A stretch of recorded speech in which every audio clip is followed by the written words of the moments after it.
દાહોદ સેવા સદન બહાર ભારત આદિવાસી પાર્ટી દ્વારા ધરણા પ્રદર્શન યોજાયું. આ તારીખ 19/2/2025 શુક્રવારના રોજ સાંજે 5 કલાક સુધીમાં સરકારી ભરતીમાં 40 અને 60% લઘુત્તમ લાયકાત ગુણ રદ કરવાની માંગ ઉઠાવવા માટે આવેદન પત્ર પણ આપવાના છે. અને એસટી, એસસી, ઓબીસી અને લઘુમતી સમાજના ઉમેદવારો સાથે અન્યાય થતો હોવાના આક્ષેપ સાથે જે ધરણા પ્રદર્શન કરવામાં આવ્યું હતું. કેટેગરી મુજબની તમામ બેઠકો સંપૂર્ણ ભરવાની સ્પષ્ટ માંગ કરવામાં આવી છે અને અગાઉ કરેલી અનેક રજૂઆતોને કોઈ ઉકેલ ન આવતા યુવાનો દ્વારા ધરણાનો માર્ગ અપનાવવામાં આવ્યો હતો. જિલ્લા સેવા સદન ગેટ પાસે વનકુટીર નજીક ધરણા પ્રદર્શન યોજવામાં આવ્યું હતું અને પ્રદર્શન દરમિયાન સરકારના યુવાનોને તાત્કાલિક ન્યાય આપે તેવી માંગ કરવામાં આવી હતી. જોહાર. આજ રોજ ભારત આદિવાસી પાર્ટીના બેનર તળે અમે સૌ યુવાઓ અને વડીલો સાથે ધરણા પ્રદર્શનના ધ્યાને લઈ જિલ્લા સેવા સદન કચેરી ખાતે અમે બેઠા છે. ત્યારે આપના માધ્યમથી અમે કહેવા માંગીએ છીએ કે ગુજરાત સરકાર દ્વારા અનેક જે ભરતીઓ કરવામાં આવે છે એ ભરતીઓમાં ભૂતકાળમાં 2024-25ના વર્ષમાં અનેક ખાલી જગ્યાઓ રહી ગઈ છે.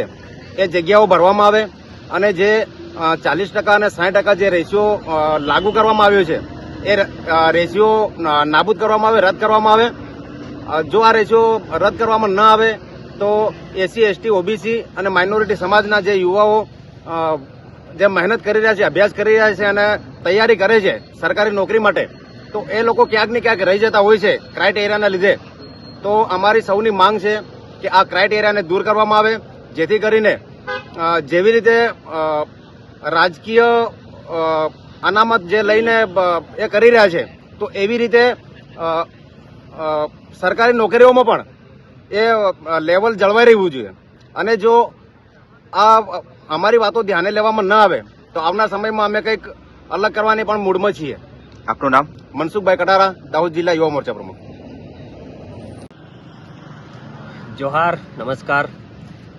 ગુજરાત સરકારની વિવિધ ભરતીઓમાં ગુજરાત સરકાર દ્વારા લઘુમતી લાયકી ધોરણ તરીકે 40 અને 60%નો જે રેશિયો નક્કી કરવામાં આવેલ છે, આ રેશિયોના કારણે અમારા એસટી, એસસી, ઓબીસી તેમજ માઇનોરિટી સમાજના અગાઉની ભરતીઓમાં ઘણી જ બેઠકો ખાલી રહી ગઈ છે. જેમાં ગૌણ સેવા પસંદગીમાં 157 સીટ, કોન્સ્ટેબલમાં 189 સીટ અને ટીચર એટલે કે ટેટ ટાટની જગ્યાઓ 148 તથા ખાણ ખનીજની 27 જેટલી સીટો, આટલી બધી સીટો અમારી ખાલી રહી ગઈ છે.